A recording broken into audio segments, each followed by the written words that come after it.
दोस्तों आज हम सॉल्व करेंगे डेवलपमेंटल बायोलॉजी के बी पार्ट का एक और क्वेश्चन जो कि जून 2019 में पूछा गया है। ये CSIR में जून 2019 में पूछा गया है। तो हम चलते हैं क्वेश्चन की तरफ। क्वेश्चन है जो देखने में लग रहा है कि बहुत बड़ा सा बहुत टफ सा क्वेश्चन है। ऐसा कुछ नहीं है, ये बहुत इजी और इसको बहुत आसानी से हम इसको सॉल्व भी करेंगे। बहुत इजी है, ठीक है। तो सबसे पहले हम क्वेश्चन को पढ़ लेते हैं। Transcription, homeobox transcription factors, Hox proteins play important roles in specifying whether a particular mesenchymal cell will become a xylopod, zygopod, or autopod. Based on the expression proteins of these genes, a model was proposed wherein these Hox genes specify the identity of a limb region.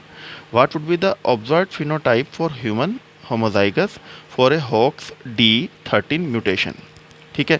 तो ये question को आप पाउस करके कम से कम 2-3 बार question को पढ़ें, फिर उसके बाद ऑप्शन को पढ़ें, ठीक है। Option number 1 no zeugopod formation. Option second abnormalities of the hands and feet where in the digits fuse. Option 3 deformities in stylopod. Option 4 no femur and patella formation.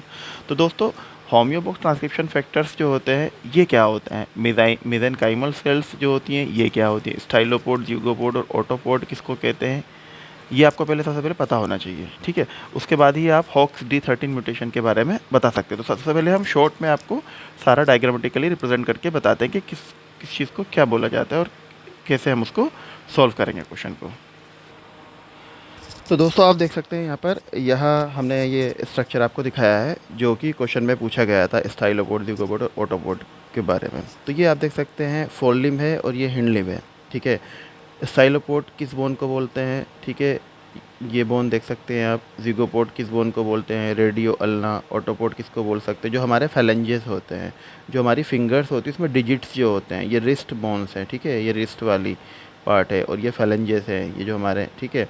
तो ये जो होता है ये जो है ये फैलेंजेस है जिसे हम कहते हैं ऑटोपोड।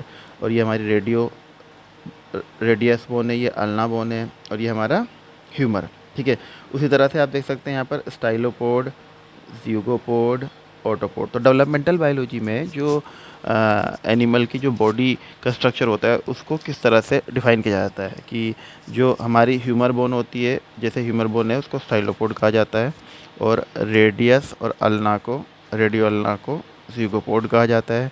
जबकि फैलेंजेस जो कि रिस्ट बोन से लेकर कि हमारे जो फैलेंजेस डिजिट्स होते हैं फिंगर्स में, इनको ऑटोपोड कहा जाता है। अब क्वेश्चन था कि अगर हॉक्स 13D में म्यूटेशन हो जाए तो क्या होगा, हॉक्स D13 में म्यूटेशन हो जाए तो क्या होगा एनिमल बॉडी में। तो इसके लिए हमने सबसे पहले आपको थोड़ा सा हम डिफ़ाइन करना चाहेंगे यहाँ पर।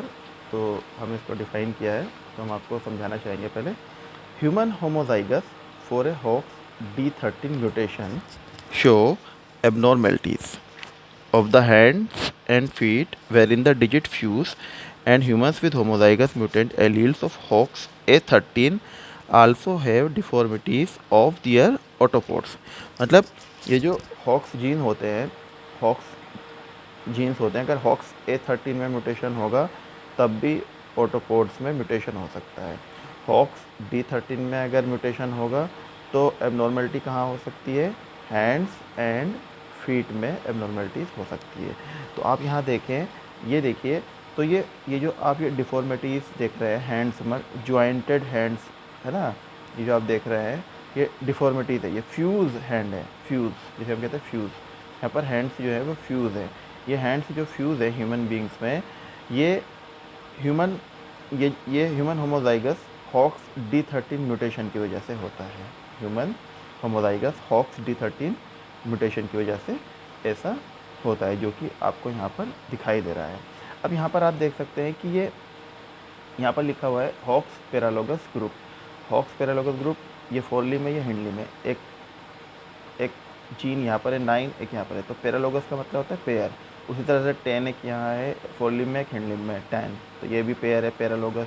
11 भी पैरालोगस है, 12 भी पैरालोगस है और 13 भी पैरालोगस है, ठीक है। अब ये जो जीन्स हैं ये किसको स्पेसिफाई करते हैं, कौन सा जीन्स किस पार्ट को स्टाइलोपोड के फॉर्मेशन के लिए किसका होना ज़रूरी है, ज़ाइगोपोड के लिए कौन सा जीन रेस्पॉन्सिबल है, ऑटोपोड के लिए कौन सा जीन रेस्पॉन्सिबल है। तो सबसे पहले हम चलेंगे यहाँ पर डिस्कस करेंगे कि ये जीन्स कौन से जीन्स किस चीज़ के लिए रेस्पॉन्सिबल है। तो यहाँ पर आप देख सकते हैं हमने साफ साफ Hox genes specify the limb region. तो जो लिम्ब रीजन बनता है वो कैसे बनता है, Hox 9 and Hox 10 paralogous specify the stylopod. तो स्टाइलोपोड जो बनता है वो हॉक्स 9 और हॉक्स 10 पैरालोगस स्पेसिफाई करते हैं। हॉक्स 11, तो 11 पैरालोगस मतलब पैर होता है बेसिकली, तो ये पैरालोगस क्या है, 11 के भी दो जीन्स हो गए। हॉक्स 11 पैरालोगस स्पेसिफाई द ज़्यूगोपोड, है ना। ज़्यूगोपोड किसे कहते हैं, रेडियस और अल्लाह को, ठीक है। हॉक्स 12 एंड 13 पैरालोगस स्पेसिफाई द ऑटोपोड, ठीक है।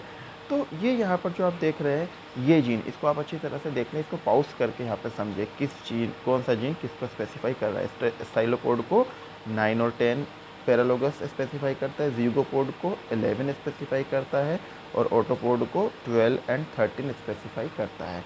जैसा कि आप यहाँ पर देख सकते हैं, तो ऑटोपोड को 13 स्पेसिफाई करता है, ऑटोपोड को 13 और 12 स्पेसिफाई करते हैं, ज़्यूगोपोड को 11 पैरालोगस स्पेसिफाई करता है और स्टाइलोपोड को 9 और 10। तो अगर 9 और 10 में म्यूटेशन होता है तो स्टाइलोपोड अफेक्ट करेगा, है ना। और अगर ज़्यूगोपोड में अफेक्ट हो रहा है, इसका मतलब 11 पैरालोगस में म्यूटेशन है। और अगर 12 या 13 में म्यूटेशन हो रहा है, हॉक्स 12 या 13 में, इसका मतलब ऑटोपोड जो होगा ये अफेक्ट होगा। जैसे कि यहाँ पर आप डिफॉर्मिटीज़ देख रहे हैं हैंड्स में, तो ये फ्यूज्ड हैंड जो है, ये fused hand hawks 13D mutation की वजह से है। तो हॉक्स 13D जो होता है वो रिस्पॉन्सिबल होता है ऑटोपोड के स्पेसिफिकेशन के लिए। तो जब हॉक्स 13D में म्यूटेशन हो जाएगा तो ऑटोपोड जो होंगे उनका ठीक से फॉर्मेशन नहीं होगा, इस तरह से फॉर्मेशन होता है। थैंक यू वेरी मच दोस्तों। अगर आपको हमारा क्वेश्चन समझ में आता है, समझाने का तरीका, तो आप हमारे चैनल को सब्सक्राइब करें ताकि हमारी वीडियो CSIR के सॉल्व क्वेश्चन सबसे पहले आप तक पहुँचे, ठीक है। और इसको लाइक करें। Thank you very much.